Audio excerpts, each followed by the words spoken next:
누가복음 13장 18절부터 30절까지 합독하시겠습니다. 그러므로 예수께서 이르시되 하나님의 나라가 무엇과 같을까? 내가 무엇으로 비교할까? 마치 사람이 자기 채소밭에 갖다 심은 겨자씨 한 알 같으니 자란 나무가 되어 공중의 새들이 그 가지에 깃들였느니라. 또 이르시되 내가 하나님의 나라를 무엇으로 비교할까? 마치 여자가 가루 20알 속에 갖다 넣어 전부 부풀게 한 누룩과 같으니라 하셨더라. 예수께서 각성 각 마을로 다니사 가르치시며 예루살렘으로 여행하시더니 어떤 사람이 여짜오되 주여 구원을 받은 자가 적으니이까? 그들에게 이르시되 좁은 문으로 들어가기를 힘쓰라. 내가 너희에게 이르노니 들어가기를 구하여도 못하는 자가 많으리라.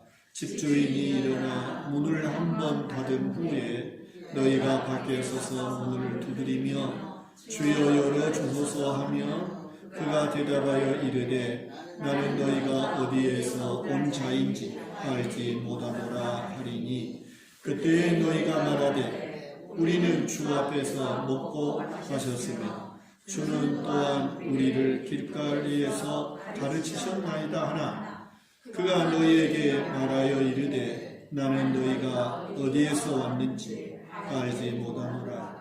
행하가는 모든 자들아 나를 떠나가라 하리라.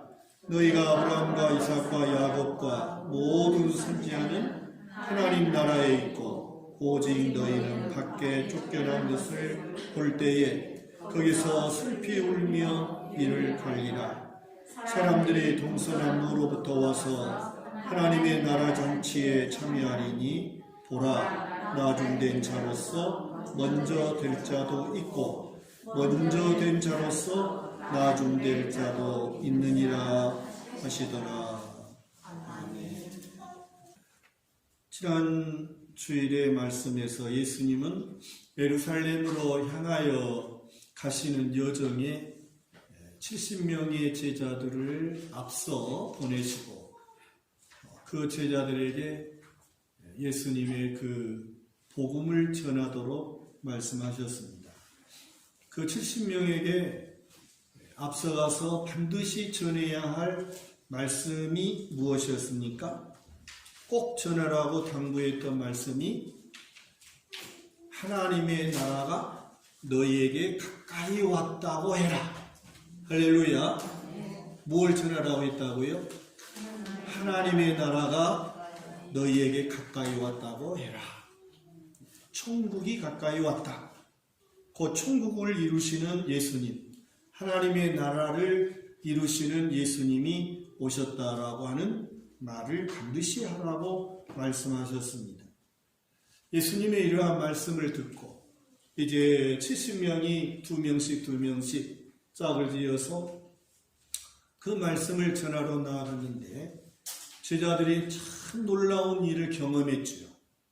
그 일은 예수님의 이름을 전했더니 그 이름 앞에 귀신들이 항복하고 떠나가는 것을 경험했습니다. 너무나 제자들이 참 기쁘고 흥분한 그런 감동의 그런 경험이었겠죠. 제자들이 돌아와서 기쁨으로 예수님께 그 사실을 보고할 때 예수님께서 하시는 말씀, 귀신이 떠나가는 것으로 인하여 기뻐하지 말고 너희 이름이 하늘나라에 기록된 것을 인하여 기뻐하라. 진정한 기쁨, 참으로 예수를 믿는 그리스도인들이 기뻐해야 할 기쁨이 어떤 것인지 예수님이 우리에게 말씀해 주셨습니다. 그리고 예수님께서 성령으로 기뻐하셨다 하시면서 하신 말씀, 그 말씀이 지혜롭고 슬기 있는 자들에게는 숨기시고 어린아이들에게는 나타내심을 감사합니다. 그렇게 말씀을 하십니다. 그러니까 예수님의 그 진리의 말씀, 하나님의 나라를 이룰 수 있는 그러한 그 말씀을 어린아이처럼 가르쳐 준 대로 받아들이고 그 말씀대로 순종하고 그 말씀대로 살아가는 그들이 진정으로 하나님 나라의 이름이 기록된 거룩한 하나님의 백성이 된다라고 하는 그러한 말씀이었지요. 예수님은 하나님이 보내신 예수님의 그 진리의 말씀을 듣고 예수님을 보는 그 제자들이 정말 복이 있다. 모든 선지자들이, 왕들이 그렇게 메시아를 보기 원했고 그리스도를 보기 원했지만 보지 못하고 다 세상을 떠났지 않나요? 이제는 하나님의 나라를 이루시는 그 예수님을 보고 그분의 말씀을 듣는 너희가 복이 있다. 여러분 복된 것을 믿습니까? 아멘. 진짜 믿어요? 아멘. 네. 정말 우리가 예수를 믿고 하나님의 나라 백성이 되어 우리의 이름이 하늘나라 생명책에 기록된 것을 인하여 진심으로 기뻐하고 감사하는 그런 우리의 삶이 되기를 축원합니다. 오늘 말씀에서도 예수님은 하나님의 나라를 설명하시는 내용입니다. 하나님의 나라를 무엇과 같을까? 하나님의 나라가 무엇과 같을까? 하나님의 나라를 무엇으로 비교할까? 하시는 이 18절의 말씀에서 예수님의 고심,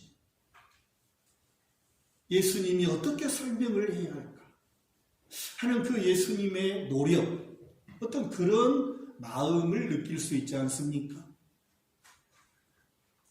마치 어린아이가 질문을 하면 그 아이가 알아들을 수 있도록 설명을 하려고 할 때 생각하게 되죠. 이 아이가 이 질문을 했는데 어떻게 설명할까 하는 거죠. 우리 샤론이가 하나님이 어디 계시냐 할까? 마음에 있다. 마음은 내 살인데요. 하나님이 어디 계셔요? 그렇게 제 아빠한테 물었다는 거예요. 마음은 살인데 하나님이 어디 계시냐? 그럼 그것을 설명하려면 어째요? 진지한 어떤 고심이 있어야 되죠. 이 아이를 이해시킬 수 있는 어떤 노력이 필요하겠죠. 마치 예수님께서 오늘 18절의 말씀에서 하나님의 나라가 무엇과 같을까? 옛날 성경에는 무엇과 같을까? 무엇으로 비교할까? 하는 그러한 주님의 그 고심, 고뇌를 느낄 수 있는 그러한 말씀이지요. 그래서 20절에도 내가 하나님의 나라를 무엇으로 비교할까? 두 번이나.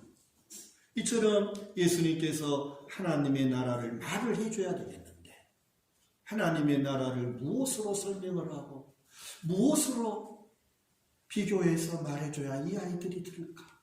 이해할 수 있을까? 하시는 그러한 주님의 그 고심을 우리가 느낄 수 있는 말씀이다. 그래서 예수님께서는 고심한 끝에 생각하신 것이 하나님의 나라는 겨자씨 한 알과 같으니라. 할렐루야. 무엇과 같다고 그랬어요? 하나님의 나라를 무엇에 비교할까? 하나님의 나라를 무엇과 같은지 설명을 하시기 위해서 고심했던 예수님께서는 결국 겨자씨 한 알과 같다. 이렇게 설명을 하십니다. 마치 사람이 자기 채소밭에 갖다 심은 겨자씨 한 알 같으니 이렇게 설명을 하셨다는 말씀입니다. 겨자씨가 무엇이길래 하나님의 나라를 설명하는 도구로 쓰셨을까? 이스라엘 백성들의 속담 속에 가장 작은 것을 말할 때는 겨자씨라고 그렇게 속담을 했다. 그러니까 이 겨자씨라고 예수님이 비유하셨던 것은 그렇게 미미하기 시작하고 시작되는 것이 바로 하나님의 나라다 하는 그러한 의미라고 할 수가 있겠지요. 여기서 우리는 이 겨자씨라고 하는 것을 생각해 본다면 겨자씨는 겨자풀은 들에 있는 잡초라고 하는 것이죠. 또 하나는 잡초를 자기 채전밭에 심은 사람이 있겠습니까? 자기의 가장 좋은 정원에 잡초를 심는 사람이 있겠느냐? 좋은 채전밭에 잡초가 있으면 길러줘요, 뽑아버려요? 뽑아버려요. 이 잡초, 채전밭에 심는 잡초를 채전밭에 심는 밭주인은 아무도 없을 것이고 정원에다가 이 잡초를 심는 그러한 주인은 없을 것이다. 잡초는 참으로 볼품이 없는 풀입니다. 아무짝게나 쓸모가 없는 그러한 풀입니다. 나훈아 씨가 부르는 잡초의 가사도 그렇더라. 아무도 찾지 않는 바람 부는 언덕에 이름 모를 잡초야. 꽃이라도 되었으면 향기라도 있겠고 발이라도 있으면 임을 찾아가고 손이라도 있으면 임을 부를 텐데 이것저것 아무것도 없는 잡초라네. 그럴듯하시오. 여러분, 쓸모없는 잡초에 그런 잡초를 자기의 채전밭에 정성스럽게 심고 그것을 가꾸고 그렇게 했다라고 하는 그러한 말씀이에요. 뽑아야 마땅할 그러한 잡초의 운명임에도 불구하고 하나님은 하나님의 나라를, 예수님은 하나님의 나라를 설명하는 데 있어서 겨자씨 하늘과 같다 그렇게 설명을 하십니다. 예수님은 3년 동안 공생의 사역을 하시면서 마치 잡초와 같이 버려진 인생들을 주님은 다 모으셨지 않았는가? 12 제자들은 거의가 어부고 사람들의 손가락질과 따돌림을 받을 수밖에 없는 세리들이에요. 예수님이 만나는 사람들은 다 병든 자들, 아무도 가까이 하지 않는 나병한 자들, 그런가 하면 중풍한 자들, 안진뱅이들, 눈먼 자들, 그야말로 버려진 잡초예요. 아무도 가진 것이 없는 잡초라네 하는 그러한 모습이 저는 제 자신을 돌이켜볼 때 하나님이 나를 구원해 주시지 않았고 내가 예수님을 믿지 않았다면 나는 잡초였겠다. 아무것도 가진 것이 없고 아무 볼품이 없고 쓸모가 없고 버려진 잡초라네. 그렇지 않습니까?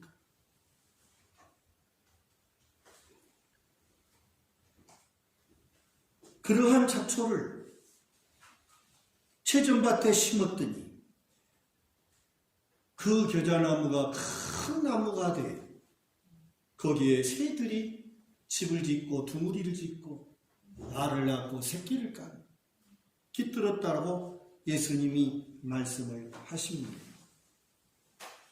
12 제자 볼품없는 잡초와 같은 인생들이 7 귀신에 들었던 막달라 마리아, 이러한 여인들은 정말 버려진 인생들. 그러나 주님이 그들을 하나님 나라에 심었어요. 하나님께서 그들을 택하시고 주님이 그들을 부르시고 주님이 그들을 만나주셨어요. 제자로 삼아주셨어요. 그러한 볼품없고 정말 버려진 인생이었던 그들이 하나님의 나라를 건설하는 위대한 큰 나무 거목이 되었다. 할렐루야. 세상에 병들고 죄로 인하여 멸망하는 모든 죄인들이 하나님의 나라에 들어갈 수 있는 그러한 하나님의 나라를 확장하고 증거하는 그러한 큰 거목과 같은 위대한 사도들이 되었다 하는 것을 우리에게 말씀해 주십니다. 하나님의 나라는 이와 같이 작게 미미하게 시작된다. 그러나 그 하나님의 말씀을 우리 주님 예수님을 마음에 영접하고 그 예수님을 의지하며 믿음으로 살아갈 때 반드시 많은 새들이 깃들이는 좋은 나무가 될 것이고 큰 나무가 될 것이고 정말 복의 통로자가 될 것이다. 할렐루야. 이것이 예수 그리스도를 믿는 저와 여러분의 삶이라고 주님은 말씀하시고 있다 하는 것입니다. 그래서 이 겨자씨를 말씀하실 때에는 외형적 확장을 의미하는 말씀입니다. 외형적으로 확장된다. 커진다는 거예요. 그래서 작게 미미하게 보잘것없는 것이지만 하나님의 진리의 말씀을 붙들고 그 말씀을 의지하여 믿음으로 살아갈 때 반드시 확장되어지고 반드시 큰 나무가 되어 많은 사람들을 복되게 하는 그러한 삶이 되어짐을 믿으시기 바랍니다. 바울 사도를 통해서 고린도전서 1장 27절에도 하나님께서 세상에 미련한 것들을 택하사 지혜 있는 자들을 부끄럽게 하시고 세상에 약한 것들을 택하사 강한 자들을 부끄럽게 하시고 천한 것들을 택하고 멸시받는 것들을 택하고 없는 것들을 택하여 있는 것들을 폐하려 하신다. 할렐루야. 이것이 하나님께서 이루시는 천국이에요. 하나님의 나라다 하는 것을 말씀해 주셨어요. 성도 여러분, 우리가 힘들고 어려운 그러한 인생살이 속에서도 하나님은 우리 속에 천국을 이루시고 우리들의 가정에 하나님의 나라를 이루시고 저와 여러분을 통하여 하나님의 나라가 확장되어 가도록 역사하고 계심을 믿으시 바랍니다. 의심 없이 믿으세요. 어린아이죠. 지난주에 말씀드렸죠. 구원의 진리는 사람의 지식으로 이해할 수 있는 말씀이 아니에요. 구원의 진리는 어린아이처럼 그저 받아들입니다. 구원의 진리는 어린아이처럼 그 말씀을 영접하는 거예요. 믿는 거예요. 그 영접하고 믿는 그 말씀을 지키며 신뢰하며 사는 거예요. 이것이 어린아이들에게 나타내심을 감사하나이다 하시는 예수님의 기쁨이었어요. 그러니까 우리가 예수님을 믿고 구원받아서 이 땅에서도 하나님의 나라를 이루고 죽어서도 하나님의 나라에 가는 것은 오직 믿음으로 어린아이처럼 아멘 받아들이시고 그 말씀을 의지하여 믿음으로 사시기를 축복합니다. 두 번째로 보니까 또 하나님의 나라를 무엇으로 비교할까? 예수님이 또 한 번 고심하십니다. 그러시면서 하시는 말씀이 가루 서말을 부풀게 하는 여인의 누룩 한 주먹과 같다. 그렇게 말씀하셔요. 마치 여자가 가루 서말 속에 갖다 넣어 전부 부풀게 한 누룩과 같다고 예수님 말씀을 20절에 21절에 하십니다. 여기서 가루 서말이라고 하는 것은 주석에 보니까 160명의 사람들이 배부르게 먹을 수 있는 그 많은 가루라고. 160명의 사람들을 먹을 수 있는 그런 양의 가루를 여인의 누룩 한 주먹, 누룩의 한 주먹이 그 속에 들어가니까 맛있는 그러한 빵을 만들 수 있는, 떡을 만들 수 있는 그런 역할을 하더라 하는 그런 말씀입니다. 그래서 이처럼 하나님의 나라는 누룩 한 주먹과 같은 매우 미미하게 시작이 되지만 하나님의 복음, 예수 그리스도의 이 복음이 들어가는 곳마다 변화가 일어난다는 거예요. 변화.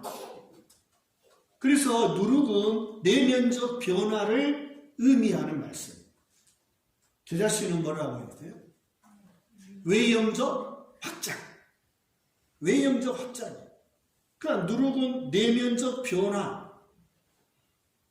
놀랍게도 예수님의 이 복음, 주님의 하나님의 아들이시여, 하나님의 아들이신 예수님이 나를 위하여 십자가에 죽으시고 부활하신 그 하나님의 사랑을 받아들일 때, 내가 예수님을 믿을 때 내 생각이 바뀌더라고요. 생각이 바뀌었습니까? 마음이 바뀌더라고요. 마음이 바뀌셨습니까? 안 바뀌었나 봐. 아멘 안 하셨습니다. 차원사님, 마음이 바뀌었습니까? 생각이 변화되고 마음이 변화되고 우리의 언어가 변화되고 우리의 삶이 변화되고, 이게 하나님의 나라다. 그러면 내 생각이 변화되고 내 말이 변화되고 마음이 변화됐으니 하나님의 나라가 어디에 있어요? 내 안에. 할렐루야. 아무리 하나님의 나라가 내 안에 있다고 할지라도 내가 내면의 생각이 변화되지 않고 마음이 변화되지 않았다면 하나님의 나라는 내 안에 없는 거죠. 없는 거예요. 그래서 이처럼 누룩 한 주먹이 가루 서말 160명이 먹을 수 있는 그 많은 가루를 다 부풀게 합니다. 변화시킨다. 그러니 저와 여러분에게 예수 그리스도의 복음이 들어왔기에 저와 여러분의 마음이 변화된 줄 믿습니다. 새로워진 줄 믿습니다. 그게 우리가 천국을 가진 하나님의 나라를 가진 자의 삶인 것을 말씀해 주신다는 빌립보 2장 13절의 말씀, 너희 안에서 행하시는 이는 하나님이시니 자기의 기쁘신 뜻을 위하여 너희에게 소원을 두고 행하게 하신다. 하나님께서 여러분 속에 성령으로 계셔서 늘 믿음의 사람, 하나님의 나라의 생명책에 이름이 기록된 사람으로 살아가도록 간섭하시고, 잘못하면 푸시하시고 책망도 하시고 그렇게 역사하고 계십니다. 참 놀라운 하나님의 은혜죠. 저와 여러분 속에 하나님의 나라 천국이 다 있음을 믿으십시오. 이제 세 번째로 예수님께서 이러한 하나님의 나라를 너희 속에 이루어 주었으니 이 하나님의 나라에 들어가기를 뭐더라 그랬어요? 힘쓰라. 그래서 하나님의 나라는 좁은 문을 통과해 가는 것과 같다. 예수님이 지혜롭고 슬기 있는 자들에게는 감추고 어린아이들에게는 드러내 주시는 그 하나님의 나라를 우리가 다 가졌으니, 그 하나님 나라의 생명책에 우리 이름이 기록되었으니 이제 그 하나님의 나라에 들어가기를 힘써야 한다. 힘써야 한다. 그래서 하나님의 나라에 들어가는 문은 좁다. 넓다. 좁다. 하나님의 나라로 가는 길은 좁다. 내 안에 이루어진 하나님의 나라, 그 나라가 정말 내 속에서 하나님의 나라가 누려지고 하나님의 나라를 누리며 사는 삶은 노력하지 않으면 안 된다는 거예요. 힘쓰지 않으면 안 된다는 거예요. 성질이 나고 화가 나고 정말 보복할 마음이 생기고, 그러한 마음이 생길 때마다 하나님의 나라를 가진 자는 그것을 절제하고 물리치고 그러한 삶에 힘쓰는 삶이 돼야 된다고 말씀하고 있어요. 그래서 어떤 사람이 예수님께 찾아왔어요. 예수님이 예루살렘으로 향하여 가는 길에. 그러면서 하는 말이, 예수님, 왜 구원받은 사람이 이렇게 적습니까? 아니, 예수님은 능력 있는 주님이시고 능력을 행하시는 당신인데 왜 구원을 얻는 사람이 이렇게 적냐는 거예요. 그때 예수님이 하신 말씀이 좁은 문으로 들어가기를 뭐다라? 힘쓰라. 그 말은 구원 얻는 자가 적다는 이유는 좁은 문으로 들어가기를 힘쓰지 않았다? 힘쓰지 않았기 때문이에요. 하나님의 나라를 빼앗겨버렸다. 하나님의 나라를 잃어버렸다. 하나님의 나라를 이룰 수 없다. 그것이 예수님의 대답이에요. 그래서 어떤 사람들이 집주인이 문을 딱 닫아버렸다는 비유로 설명하시죠. 근데 사람들이 와서 막 문을 열어달라고 문을 놓고 했다. 두드렸다. 그때 나는 너희를 알지 못한다. 그랬더니 밖에서 문을 열어달라고 하는 사람들이 하는 말이, 아니 우리가 주님과 함께 음식을 먹었고 예수님이 가르치실 때 우리가 그 앞에서 말씀을 들었는데 나를 모른다고요?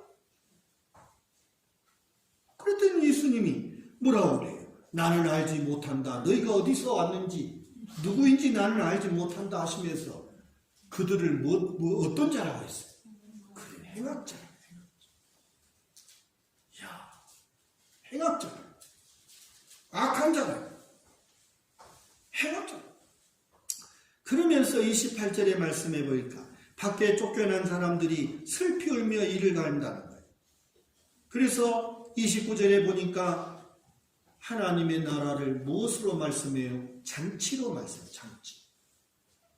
잔치에 이미 문이 닫혔다. 그러면서 나중된 자가 먼저 될 자가 있고 먼저 될 자가 나중될 자도 있다는 거예요. 이 말씀을 보면 때가 주는 때를 말해야 돼. 문이 닫혀도 오라 할 때 와야 돼. 잔치가 열려있을 때 와야지. 잔치가 다 끝난 다음에 가면 뭔 소용이 있어. 그래서 먼저 될 자, 나중될 자가 먼저 될 때를 말씀하고 있다는 것을 느낄 수가 있어요. 여러분, 이미 주님이 이루어주신 하나님의 나라를 내가 소유하고 누리고 겨자씨와 같이 큰 거목이 되어 많은 사람들이 더불어 살아가는 그러한 하나님의 나라를 이룰 수 있는 것은 힘써야 된다. 힘쓰지 않으면 안 된다는 것입니다. 그래서 여기 24절에 좁은 문으로 들어가기를 힘쓰라 하느니, 힘쓰라고 하는 말은 투쟁하라 뜻이에요. 투쟁하라는 뜻. 최선을 다해서 노력하라는 뜻이에요. 아니, 목사님, 하나님이 구원할 자를 다 구원하고 하나님께서 택한 자는 구원하시다. 내가 뭔 힘쓸 필요가 뭐 있어요? 하나님 다 알아서 하실 것인지. 이렇게 생각하십니까?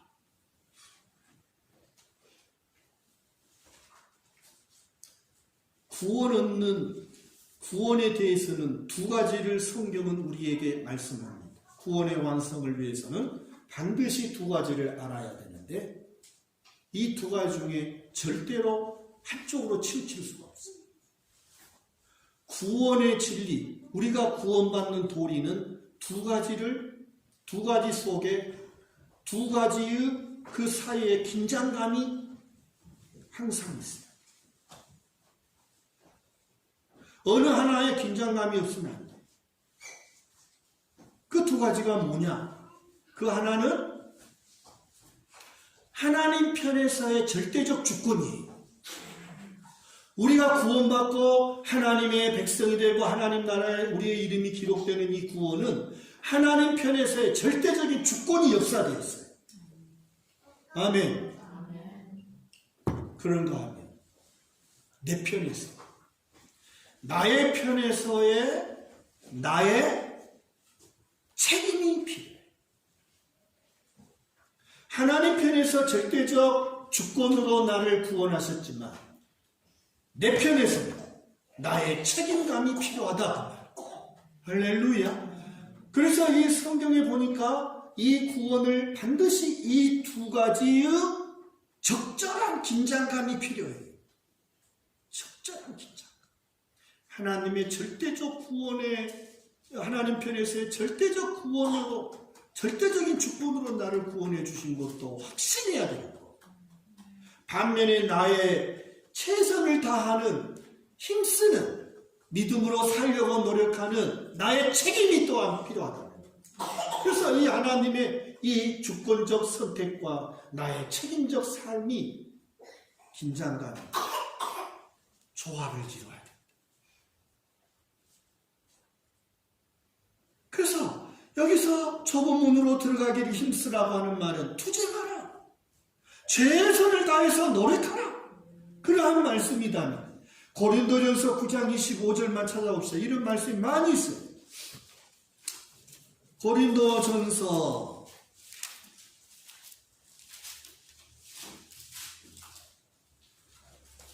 9장 25절입니다. 시작. 이기기를 다투는 자마다 모든 일에 절제하나니 그들은 썩을 승리자의 관을 얻고자 하되 우리는 썩지 아니할 것을 얻고자 하노라. 자, 이기기를 다투는 자마다 절제하라. 디모데후서에 보니까 사도 바울은 내가 선한 싸움을 싸우고 나의 달려갈 길을 마치고 그렇게 했어요. 위에서 부르신 부름의 상을 위하여 나는 날마다 달려간다. 이것이 우리의 책임. 반드시 내 편에서의 구원을 위한 나의 편에서의 책임이 우리에게 있어야 됩니다. 주님은 그걸 말씀하십니다. 지혜롭고 슬기 있는 자들에게는 감추셨다. 어린아이들에게는 드러내심을 감사하나이다 하는 것은 하나님의 주권적 역사예요. 그러나 하나님이 우리를 택하시고 예수님을 알게 하셨고 우리 하나님의 사랑을 알게 하셨습니다. 그래서 이제 우리가 하나님의 거룩한 자녀로 탄생하였습니다. 예수를 믿는 그 믿음으로 우리의 남은 생에 아무렇게나 살아도 되는 것은 아닙니다. 우리의 구원이 완성될까지 우리는 두렵고 떨림으로 그 구원을 이루어가야 되는 것을 믿으시기 바랍니다. 예수 믿음으로 하나님의 나라 백성이 된 자격을 얻은 것뿐입니다. 이제 하나님의 백성으로 탄생된 것뿐입니다. 그것을 거듭남이라고 말씀하고 있습니다. 그래서 이후로는 이제 하나님의 자녀로 살아야 한다. 거듭났으니 하나님의 자녀로 태어났으니 천국 백성이 된 그러한 은혜를 입었으니 하나님의 자녀로 살아가십시오. 이것이 우리 주님을 통하여 우리에게 말씀해 주시고 있다. 보십시오. 밖에 있는 자들이 문을 두드리면서 안에 있는 주인이신 하나님께 하는 말씀을 보시면 그들이 누구였다고 말씀하고 있습니까? 그들이 누구였다고 말씀해요. 28절. 아브라함과 이삭과 야곱과 모든 선지자는 하나님 나라에 있고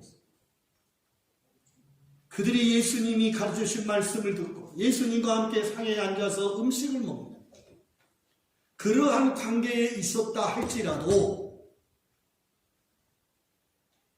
좁은 문으로 들어가기를 힘쓰지 않았다면 여러분 좁은 문을 생각해 보세요. 좁은 문 들어가려면 어떻게 해야 돼요? 짐을 지고 가면 되겠어요? 보따리를 이고 가면 되겠어요? 안 되겠죠. 다 버려야 되겠죠. 그래 좁은 문 들어가죠. 좁은 문이라고 하는 것은 그와 같이 나를 절제하는 노력, 내 자신과 싸우는 선한 싸움의 그러한 노력, 화나고 성질나고 걱정과 근심과 여러 가지 불안과 두려움, 어떤 이러한 것들이 또는 자기 어떤 자아, 성공, 출세, 욕심, 막 이런 것들 있잖아. 나를 자랑하고 싶은 것들, 드러내고 싶은 것들, 막 이런 것들이, 이런 것들을 다 포기하라는 거야. 내려놔라. 문이 닫혔어요. 문을 두드려요. 밖에 있는 그들은 자기의 이름을 드러내고 자기를 자랑하고 더 많은 것을 가져서 부귀영화를 누리려고 했던 사람들의 모습이라 할 수 있어요. 그래서 예수님은 그들을 향하여 행악자, 하나님의 나라를 위하여, 하나님의 나라에 들어가기를 위해서 육신적이고 세상적인 모든 더러운 것들을 다 포기하고 탐욕과 욕심을 다 내려놓고 진실한 주님의 말씀을 내가 순종하며 살아가는 그 삶이 아니라 단순히 예수 믿는 것 종교적으로 믿고 예수 이름은 나를 출세하고 내가 성공하는 데 유익한 어떤 도구로 사용하는 그런 종교인이었다는 것이지. 그렇기 때문에 그들을 향하여 예수님은 행악자,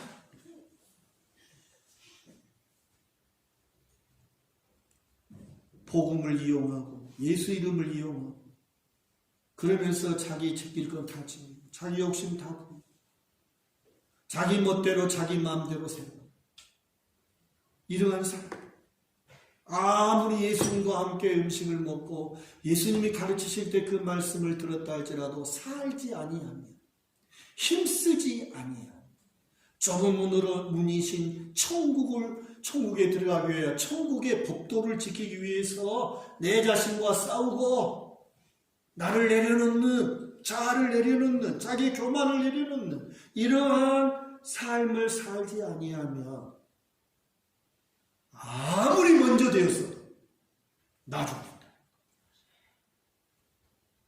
천국에 들어올 수 없다. 행악자다. 나는 너희를 도무지 알지 못한다. 그렇게 하나님은 말씀하신다 하는 것입니다. 그러므로 여러분, 우리가 가장 중요하게 여겨야 할 것은 하나님의 말씀입니다. 예수님을 통해서 주신 말씀입니다. 예수님을 통해서 주신 하나님의 말씀을 내가 얼마나 소중하게 생각하는가. 그것에 있어요. 하나님의 나라의 법칙인 말씀이 있죠. 이 말씀을 내가 얼마나 소중하게 생각하는가. 그 말씀을 지키기 위해서 내 마음대로 살고 내 성질대로 살고 나 하고 싶은 대로 살아가는 것들을 포기하고 그 자기의 선한 싸움, 자기와 싸우는 이 투쟁, 세상의 유혹이 너무나 많습니다. 이러한 유혹과도 싸울 수 있는 하나님의 나라 백성으로서 그러한 모든 유혹과 싸워나가는 이러한 삶을 살아가는 사람이 참으로 하나님의 나라에 합당하다 하시는 말씀인 것을 믿습니다. 하나님의 말씀 참으로 소중히 여기며 그 말씀을 순종하려 보려고 그 말씀대로 믿음으로 살아가려고 하는 애씀과 노력이 저와 여러분에게 있기를 축복합니다. 말씀을 무시하고 내 생각하고 싶은 대로, 내 하고 싶은 대로 살아갈 때 점점 하나님의 나라가 희미해지고 결국에는 빼앗겨버리고 망하는 그런 결과가 올 수 있다고 주님은 말씀합니다. 이 사람들이 처음부터 행악한 사람이었을까요? 아니요. 말씀을 붙잡고 말씀에 순종해 보려고 하는 하나님 나라에 합당한 좁은 문으로 들어가기를 힘쓰는 저와 여러분이 되셔서 하나님 앞에 복음의 나무가 되어 많은 사람들이 우리를 통하여 예수님의 나라에 이르고 참으로 많은 변화를 가지고 그러한 하나님의 나라를 확장해 나아가기에 부족함이 없는 우리의 모든 삶이 되시기를 주님의 이름으로 축복합니다. 436장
감사합니다.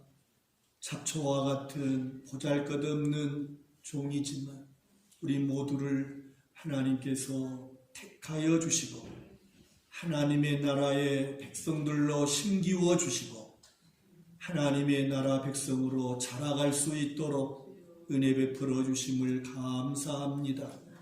이제 우리가 말씀을 통해서 하나님이 베풀어 주신 은혜를 알았고 우리에게 허락하신 하나님의 나라를 어떻게 누리는지를 알았습니다. 하나님의 말씀을 붙잡고 그 말씀을 순종하며 살아내기를 힘쓰는 우리 모두가 되게 하여 주시옵소서. 우리를 택하신 하나님께서 생명 다할 때까지 우리를 붙드심을 믿습니다. 성령으로 우리 속에 임재하셔서 우리로 하여금 깨닫게 하시고 생각하게 하시고 노력하게 하시고 엎드려 기도하게 하시고 우리 자신과 싸우며 세상의 유혹과 싸우며 하나님의 나라의 완성을 위하여 하나님의 나라를 누리는 삶으로 나아가게 하심을 감사합니다. 온 성도들이 하나님의 나라의 풍성한 은혜를 더 풍성하게 누리는 삶이 되게 하시고 가정이 되게 하시고 일터가 되도록 역사하여 주시옵소서. 이 시간에도 몸과 시간과 물질을 하나님 앞에 드립니다. 이 모든 것이 하나님께로부터 온 줄을 고백합니다. 하나님 베푸신 은혜의 만분의 1이라도 감사하려는 마음으로 예물을 드리오니 연락하여 주시옵소서. 더 풍성한 곳으로 맡겨주셔서 선한 청지기로 살아가게 하시고 큰 거목이 되게 하시고 하나님의 나라를 아름답게 확장해가는 일에 쓰임받는 성도들의 삶과 가정과 일터와 자녀들이 되도록 복을 내려 주시옵소서. 우리를 죄와 사망 가운데서 구원해 내시기 위하여 십자가에 죽으시고 부활하신 예수 그리스도의 은혜와 하나님의 나라를 예수님을 통하여 우리 속에 이루어 주시고 하나님 나라의 이름을 기록해 주신 하나님 아버지의 극진하신 사랑하심과 우리를 보호하시고 인도하시고 이끌어 가시는 성령님의 교통하심이 하나님의 나라를 더 아름답게 세워가는 가기를 위하여 기도하며 결단하며 나아가는 성도들 머리 위에 자녀들과 일터와 그리고 우리의 모든 삶 속에 영원토록 함께 계시옵기를 간절히 축원하옵나이다. 아멘.